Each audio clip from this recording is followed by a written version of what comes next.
So pretty much what we've gone for is a variation in tone and length of your whistle.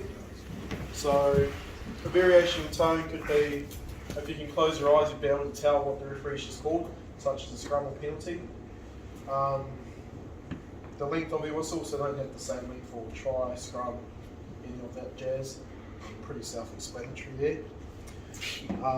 Move on to communication. We came up as a group and said praise players for good things. You know, you can give positive feedback to them. You don't just have to be a ref the whole game.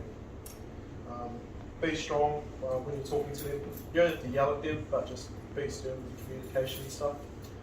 And then body language, we came up with slow and clear action, so not only the players can see what you're doing, but the whole sideline. Do you have someone in your group that could give us some demonstrations? Yeah, Pete. Yeah, because I'm... Good work. So bad, let's say a bad penalty. What's wrong with that?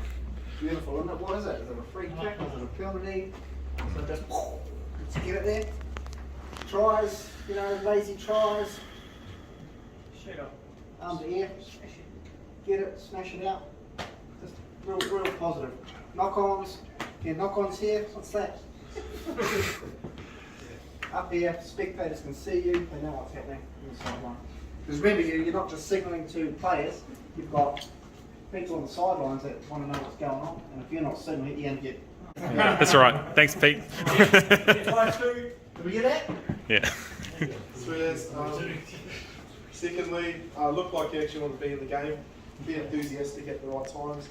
So say there's a blowout, you know, don't just slouch back to halfway and get ready for it to happen all over again. Actually just run back to halfway, look like you're still in the game and ready to ref a fair contest. And also our last point is referee without feelings. So don't be biased or anything. Yeah. And that's all we have written down. So what is the risk of having a referee with a weak whistle and weak signals? Well, it just looks like he's half-assed. Yeah, credibility. Yeah. Gone. Yeah. Even though that could be the best referee in the world, right? Yeah. If you look like you don't want to be there, then you just... If you do a territorial advantage, penalty, you've got penalty advantage. How often do you end up as you're running along with the play? Well, I'd say that's where the communication comes in. Yeah. Obviously, second advantage. Using words, because spectators want to know too what's happening. You just put it out. I'll say what for. Like in Super Rugby, the guys were saying they're sticking their arms out, but they don't know what it's for. So, you know, we can just and tell players too when the advantage is over, so they know what's happening. Yeah. Cool. Awesome. 14 phases. Next pre-match, what we have is probably just before you arrive at the ground is dressing up and looking the part, and then obviously when you arrive, it's introduction to whoever the club delegate is or event manager is, and then presenting themselves to you as well. If there's no event manager at schools, more than likely it's going to be a groundsman on the day when they're setting up the field. After that, once you've established yourself, you've set yourself up ready to get ready for the game, you then take a time out to go and observe the field just to check for safety, potholes, everything like that. And then from there following on, you then address yourself to the coaches and then probably introduce yourself with when is the right and appropriate time for you to talk to the team, because obviously teams will have a set guideline and a set time frame of how they do things on game day, so you need to be aware of that and need to be respectful of that. From there, when the appropriate time is, you talk to your front rows and your captain. Try and keep it short and sharp because they hear the same message, front rows especially, week in, week out, about how scrums work, how formation, what the picture is. But what we establish as calls of engagement is just within the communication of being 3 calls, 3 actions of what you want to see, so that they get a picture on how the scrum setup and formation should look. And then that way you get that talk out of the way. All both front rowers get the message, both teams get the message of what you're looking for, how you're going to referee the game, and then also just briefly touching up with the captains about anything that they want to talk about, whether that be set moves or something, just for you to be aware of during the game. And yeah, that was pretty much it. Cool. One question from me is to be around. What is your, if you're to model or demonstrate, if you have someone in your group who'd actually model or demonstrate a front row chat, who wants to take the risk? Yeah. That was literally thrown under the bus there, Rolly. That's a massive fine. Yeah. Basically, I was just saying before, like with the front row, I like to break it down. So start off from crouch, bind and set, and just talk to them. So crouch, just say like get nice and low, feel comfortable, take your time, and then bind, just keep a strong bind, do the whole scrum, just hold it, and then set, basically just. Oh, and then also on bind, no heads on shoulders. So like keep a fair gap, and then on set, just we can have a contest, but no team's dominant over one team until the ball's in. But yeah, basically just there on the scrums. Awesome. Thanks for taking the risk to get up there and say that, Sean. Awesome, mate. Well done. Well done. Does anyone want to add their scrum briefing or ideas about their scrum briefing? They might do it differently, the same add-ons. I show them how I'm going to make a mark, Okay. and I ask the two hookers where to stand, so that at least they know, because my mark goes up and down the field, and I get one hooker to stand on one left-hand side, and the other hooker stands on the other left-hand side. Now they're not standing head on head, they're standing in the gaps. I just say that there will be 3 calls, so that means you need to do 3 actions. Yep. Don't do them until I say them, and I'll insist on a gap at the bind call. Do you have any questions of that process? And that's my talk.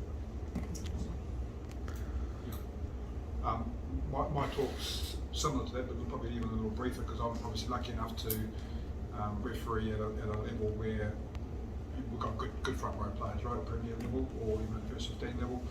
So I only require them of 3 things. First thing is patience. I don't want them to start anticipating things. I don't want them to start going further than what they should. So patience is my first thing.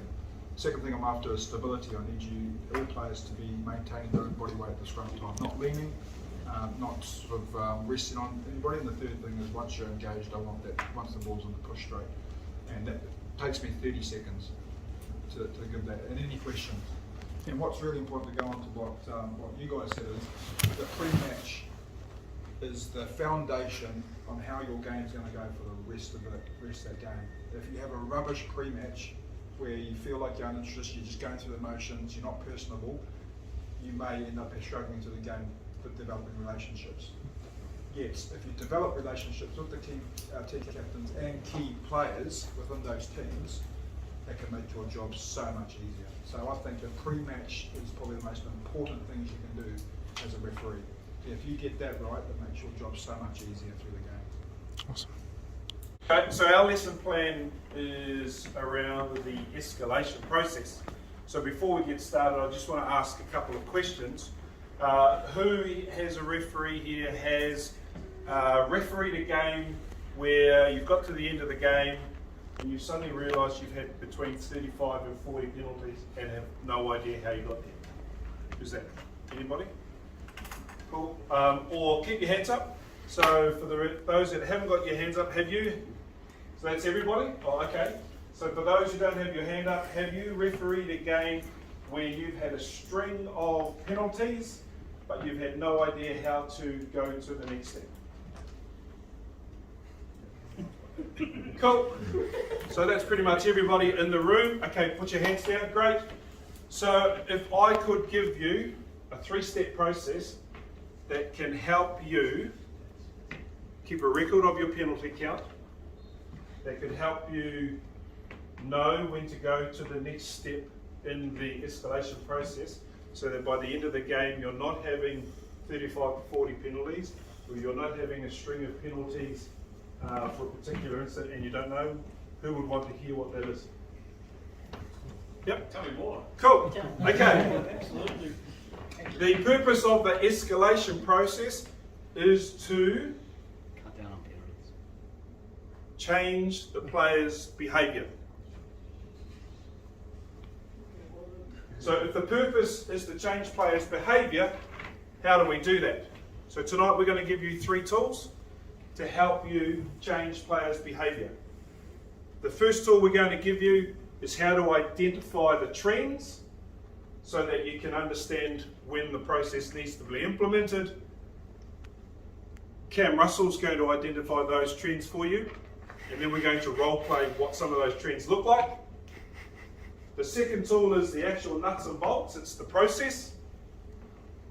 John Dusto's going to run you through what the process is, and then we'll role play what that looks like. And the third step is the how, is the actual implementation.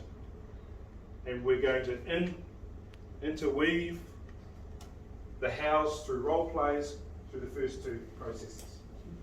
Clear? Cam. Well, thanks, Cam. Yeah, I found my piece of paper, so we're good. All right, okay. So we're identifying the trends. So essentially, most escalation processes are born out of repeated behaviour. So repeated infringements are our number one thing that we are going to be escalating on. They can look different in different parts of the field in different ways. They could be for the same offence that's committed by a team across the course of a half or a period of time. The game could be from the same player across the game or within a short period of time. They could be doing any offence. It could be the way that the game feels and the way that the players are acting in that moment. So it could be there's a bit of off the ball stuff, could be a bit of niggle, and so your escalation process might look a bit quicker and different or come down a bit harder, and I'll get Mr. Dusto to walk us through what that's going to look like pretty shortly, depending on what the game is like. And so taking into mind the game itself. But also where we are on the field, so what's happening in the game, the red zone, in the 22s, the near the goal line stuff. All of a sudden, teams infringing there, that's a high rate where they will infringe in order to stop the team from scoring negative plays. So that all of a sudden, that's a trend that we need to get on top of. And lastly, when teams are under pressure as well, they will do things to try and retain the ball or to stop the team from doing what they want, and other teams from doing what they want to do. It's another area to identify. So Dusto, all you.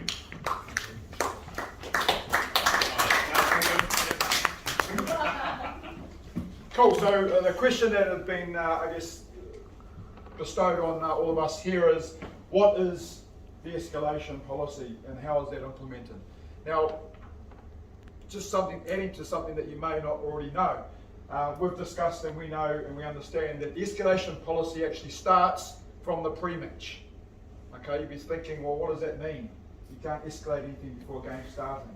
What I mean by that is an escalation policy requires the development of a relationship. You need to be able to get a change of behaviour from the team via the key players in the team, i.e. the captain, first 5, halfback, those are your normal key players. Perfect segue. Why don't we, because we role play a scrum talk, Yes, why don't we role play, lead into that? great idea. The relationship building Brian, with come the here referee with your captains. and a couple of front rowers. Beautiful. So this is the first step, establishing a relationship with some key people. So this really starts from when I first get to the ground, and I'll probably try and identify who the captain is. So, oh, hey Jimmy, how are you? Good to see you again. How's it going? Great. How was last week? So you had a good one? Yeah, well, you made a hearing call or two, but Yeah. Yeah. Oh, that's great to hear. Hey, before I have a chat to your front rows, is there anything that you want me to sort of work on? Is there anything? I'd like to know when certain the moves? ball is out. When is the ball, is it lifted or is it up past the foot? Yeah, once it's clearly lifted, Jimmy, that's when it's out. I think the referee told you last week, but Perfect. but Cool. Oh, there's one more thing. I Oh, want one to more say. thing, please. Yeah. Very important. But yeah, just one of the key things that I'm sort of expecting from you as a captain, just manage your team, make sure the chat to me is positive throughout, and you know, if you manage your team, then it'll make my life a whole lot easier. Is that alright? Yeah. Perfect. So one of the most important things that you got that from Ryan is he's a human being, right? Now the problem with referee-team relationships is they see us as somebody in a uniform. Those of us that have worked in uniform know very well what that's like, but they don't see you as a person, right? So if you go there and you talk and be a person and actually develop that relationship, it makes things a lot easier. The second part is, now the game started, you need to stay connected with your captains, right? And Ryan's going to show me what that looks like, but some of those things that may help. If there are minor things in the game, you might have had 1 or 2 penalties around the scoreline, nothing too major, you're not doing anything about it, but it might be an opportunity for Ryan as the referee to just have a quick chat with the captain about his concerns. Now again, this is at the really low end of the escalation. You're not looking at doing anything at this stage, it's staying connected within the game, right? Give us an example. Oh, Ref, you said the ball wasn't out until it was lifted. I didn't even touch the ball and the guys tackled me already. Okay, I know what you're saying, yeah. Just have to deal with that. Okay, fine. Perfect. Be the first step. So the way what Ryan did is acknowledging the issue that the person has. Too often as referee, we make the mistake of dismissing people's concerns, and that just annoys, I was going to use another word I won't, that just annoys people more, and you lose that rapport that you have. So what Ryan did was, one, acknowledge Estelle's issue by saying, yeah, I understand where you're coming from. However, what I saw is this, right? Estelle has no comeback to that, and by that you're staying connected with the players, developing relationships. Now the next step in the escalation policy, because you've done all that groundwork now, you've done the hard yards in terms of developing that relationship. The next step is we've now had 2 or 3 penalties, mainly for offside, those sort of things. Something's triggered in the referee's mind that we have an issue here, but we're not going to be putting your... 2 minutes. Okay, 2 minutes. 2 minutes to go? Yep. You get to a stage where you're thinking, I've triggered, something's going wrong here, I need a change of behaviour. Ryan's going to give us an example here on how to talk to a captain to try and get that change of behaviour at the early stage. Okay, we're still going with this. What's going on right here? Oh, the ball's not out yet. The ball's like, they're offside. Get them onside, Ref. Okay, come on. Captain. Okay. I just want to let you know that this halfback is chipping away at me more in almost every play. I'm not going to tolerate anymore. So if I get that again, there will be a penalty. Yeah, that's me. Cool. So there's a couple of ways to deal with that. Obviously Ryan's done with the time off to have a quick chat. Other ways you can do it is at lineouts, at scrums. Hey, look, skipper, Estelle just keeps talking at me at every opportunity. That's getting a little bit annoying. I'm going to deal with it further if we need to, right? So that message, as Ryan says, made that decision. Is made there. Now we get to a stage where the trend is now becoming such that formal intervention from the referee is required.